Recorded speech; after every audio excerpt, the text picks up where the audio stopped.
Date. I hurt my fiancée and lost her trust. Original post. I, male 32, proposed to my fiancée, female 39, 2 months ago and she said yes. I love her with all my heart. She's very sweet and intelligent and drop dead hot. Only problem that we were facing was that I haven't met her family because she has not had any contact with them for 20 years. And for my family, that's a red flag. Mom suggested to me that since we are engaged now, they're my family too, so we contacted them. Her mom was so sweet, and she started crying the moment I introduced myself. Her father is also very kind. They talked to me about her childhood, how wonderful and kind she always been, and it made a lot of sense what she turned up to be.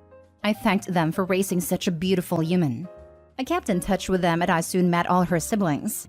She has 3. Then I introduced them to my family and I was happy they got along.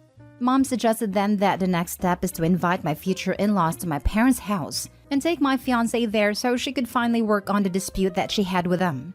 She never told me, and when we asked her parents, they didn't know either. When she got there, she screamed, "What are they doing here?" and ran out. I have never heard her raise her voice like this before. I ran after her, but she just drove off. I went back and apologized. Her mom was crying her eyes out, and so were her sisters. Her dad and brother looked cut up. When I went home, she was crying and packing. She told me that she needed to move out and that she was staying with her friends. I also started crying and asked her to tell me what happened. When she was 18, her brother, 19 at the time, violated her best friend's little sister, then 17. He apparently had feelings for this girl for years, but she never was interested, so one New Year party, he waited until she was very drunk and forced himself on her. He later boasted about how he finally had her, and now can move on. He got away with it, even when everybody knew he did, but there was no evidence.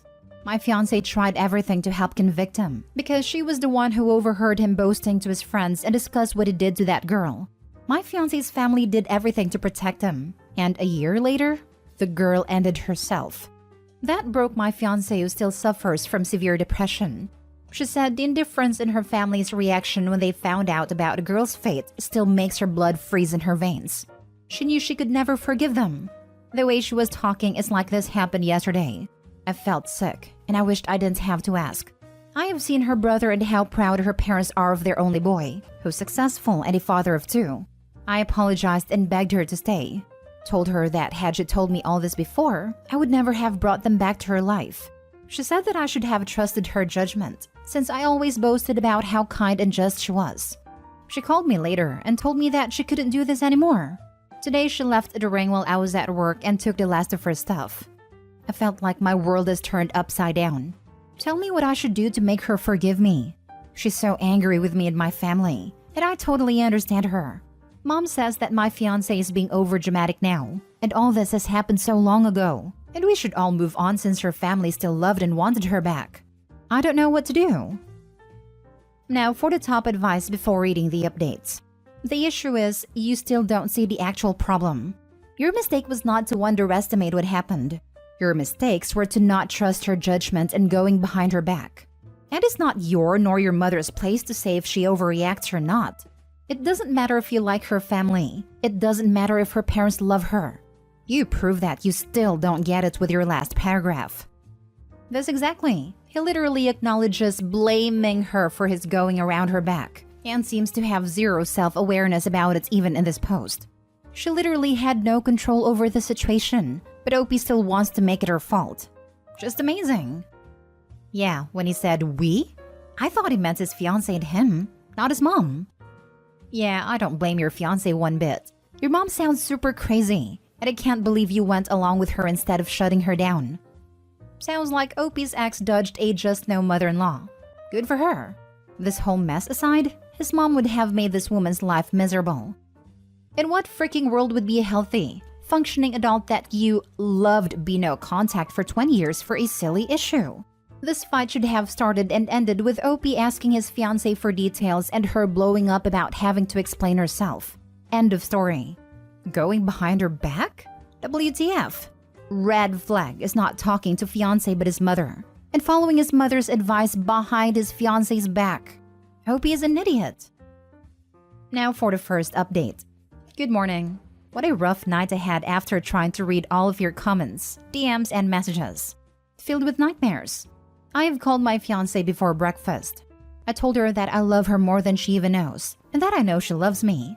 That I never in a million years thought people who loved each other this much would break up. I apologized and promised to make it up to her for the rest of my life if she gave me a second chance.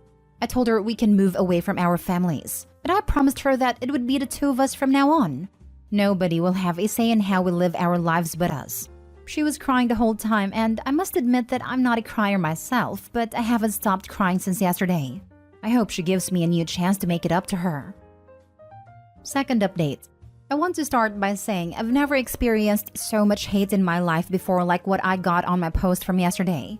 I'm not mad, however. I appreciate that you took my now ex-fiancé's party because she deserves all the love and support. I hurt her badly and I can't even describe how much I regret my actions. The only thing I can say is that it was never intentionally done to hurt her. I thought I was doing something good. We are no longer together. She said that she couldn't come back from this and that she wanted to be alone now. I told her that I love her like I never loved anyone before. I have loved her for over 10 years. She said that she loved me too, but that she needed to do this on her own now. So we are done. I need a break now from everything and especially from my family. I will never blame my wretched behaviors on anybody. I chose to do the wrong thing. Nobody made me, but I still feel resentment towards everyone who helped me hurt my girl. I need to be alone now too. Thank you again. Bye. I hate to say it, but I hope Opie learns to trust those who are in his life over his parents. Opie's old enough not to listen to everything his parents say to him. At least Opie knows he has no one to blame but himself.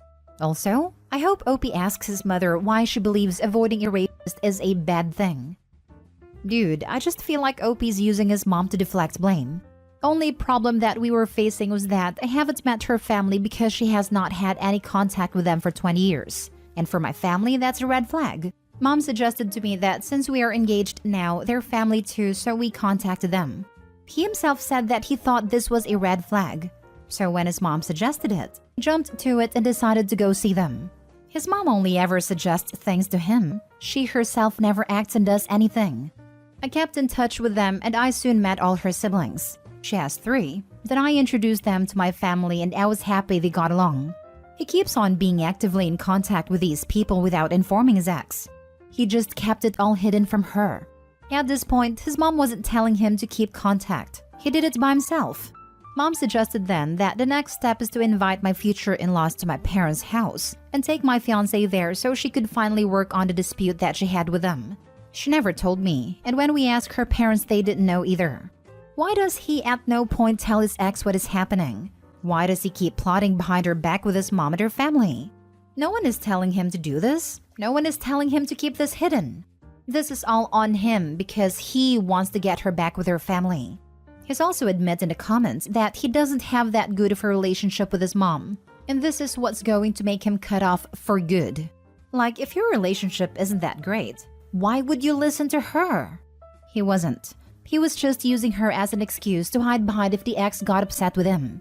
But it didn't work. So now he's mad at everyone because his dumb plan failed him. Good riddance. That's what really got me from his story. He saw her family more than once. Every time he met with them, he must have lied to her about where he was. It was just one meet and greet. He saw and spoke to these people many times, and then blindsided her with an unexpected meeting. He betrayed her over and over again, and showed so much disrespect for her. I really don't understand how he thought this whole situation was going to end well. I'm sorry for both of you. Truly am. I hope this serves as a lesson for you and for everyone who reads your story. To believe your significant other when it comes to their family and to respect their boundaries. Your significant other's decisions are first. If they have a strong decision about something and they don't give you a reason, just respect it. It's a boundary. You don't have a say in that. And I hope Opie learns from this. I could never forgive something like this. I'm an assault survivor myself, and it was a family member. My mom is the only person in my family that knows, and the day she asks me to talk again to that person, she is done. You have to respect the boundaries, and to know which is your place in other person's life and decision. Wish Opie nothing but learning. Learning from this, learning about boundaries, learning to stop listening to mom and those kinds of things, learning to listen more to his partners, and learning to respect. Third update. I mentioned earlier that my fiancé's been home on sick leave. Her best friend called me now and we talked. My fiancé is pregnant and she's terminating it. She doesn't want me with her when she goes through with it. I am shattered now and I don't know if I ever can collect the pieces. How life can turn upside down in a matter of weeks. I lost everything and I only have myself to blame. Now for the fourth update. I was hesitant to make this update because you hate me so. And also I'm worried that your strong feelings of hatred will be misdirected to my fiancé. But I chose to write here the first time and I want to see it through. And hopefully people can learn from my mistakes. Plus, I'm anonymous, so yeah. I want to thank the people who reached out in my DMs, who didn't dare to comment out of fear of being downvoted all the way down to hell. Thank you. Your support helps me not to lose my mind completely. This update is for you first and foremost because I literally can't answer all of you. My fiancé called me today after her appointment at her shrink. She asked me if I wanted to have lunch with her. She looked so sad and it broke my heart. This was the first time I saw her after she moved out. I just wanted to hug her and break down crying, ask her forgiveness, but I didn't want to make it about me, so I just kissed her cheek. She didn't talk for at least 30 minutes, just looked out of the window. I waited. Then she told me that it didn't matter that I didn't hurt her intentionally. I just did. I agreed. She started talking about her appointment with her gyno. She's 6 weeks. We have been trying for a year, but we never made a big fuss. We just thought that if it happened, it happened. But I know that she wanted a baby. And that's why her best friend told me because she was terrified that my fiancé is going to regret it. I told my fiancé that it was absolutely 100% her choice whether she wanted to keep it or not. But that she should never do it either from a place of hurt or anger. She should do it because it feels right for her. She then told me that she's going to think a little bit more. She also told me that she was ready to talk to me about her life with her family, but never in details and only in therapy sessions. She also said that she was ready to listen to me, and what made me do this stupid thing to her, but also only in therapy.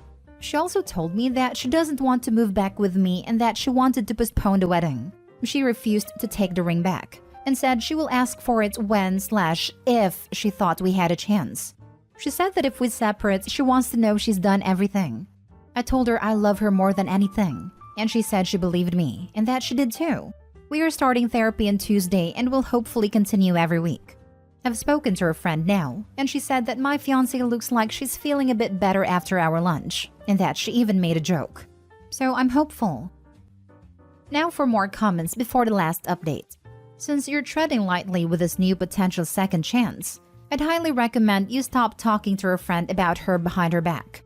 If she finds out you've been getting intel on her emotional state from someone close to her after she specifically said she wanted to do this healing separately and in therapy only, that would be another blow. Hope you learned your lesson with not allowing your mom to meddle, but you might be making another mistake here with a friend that could come back and bite you. She needs to know she can trust you to keep things between you two sacred. Nip it in the bud, bud. This literally just stopped doing things behind her back. Having her wedding and pregnancy ruined, and having to face her family after 20 years, and they were together for 10 years. I get we all make mistakes, but I can't even imagine how awful she feels. This is your mulligan to make things right. Do not ever let your mother influence or interfere with your relationship like that again, whether it's with her or your next relationship. If it ever comes down to picking between her or your mother, always think about the moment you almost lost your fiancé. In fact, do not even tell your mother. Now for the last update. Look, before you start the attack on me, also leave my baby alone. We are keeping them. I just want you to know that I love my girl. I have loved her for years. Even before we got together and when she finally agreed to go out with me, I started looking for rings. I have never done anything to hurt her before. She knows this, and I appreciate that she took it into consideration before throwing me out of her life. What I did was unforgivable, but sometimes good things can come from a bad situation. In our case, she will never have to carry that burden alone. I can finally share her secret and support her. After her initial feelings of anger and betrayal have calmed down, I can see that she's tortured. And while she has been in therapy for years, she still has a long way left, or if she comes to terms with what happened. I'm just glad that I can continue this journey with her. So we had our first session with a therapist and it was emotionally draining. I hated seeing her so hurt, but I realized how important it was. I always view her as this beautiful, stubborn, strong creature, and maybe I have handled her accordingly. She is tough, so I can be tough. You get me? Beside therapy, she has asked for space, and I would have obliged had she not called every night to talk for hours. How cute is that? Last night, I asked her to move back, and she didn't hang up. She didn't answer me first, and we continued talking about other things. Before saying goodnight, she told me that she wanted to come home. We will continue therapy, but she is moving back tomorrow, and that's why I'm making this update now. When she's home, I don't want to be busy answering comments. Since we both have no relationship with our families, we are contemplating an elopement around Christmas. A wedding seems too excessive and waste of money, planned for August next year. Instead, we could do something small and romantic for our friends and maybe donate the rest of the budget. This idea excited her very much, and she already started planning and dreaming while I listened. I just freaking love this woman. This is a weird one. Couples working and solving their issues is a great thing. But this guy made such a grave violation of his fiancée's trust. I can't help but wonder when the next one will be. Yep, he realized he messed up only because what the family did was so egregious. But what if it wasn't so black and white? Like maybe they just favored her siblings more and made her feel bad about herself. Or something he didn't consider serious? Either way, he didn't respect her right to choose for herself. Figured he knew better, and that he had a right to go against her wishes as long as he thought he had a good reason for it. He doesn't acknowledge that that's the part where he messed up, only that it was bad because of what her family did.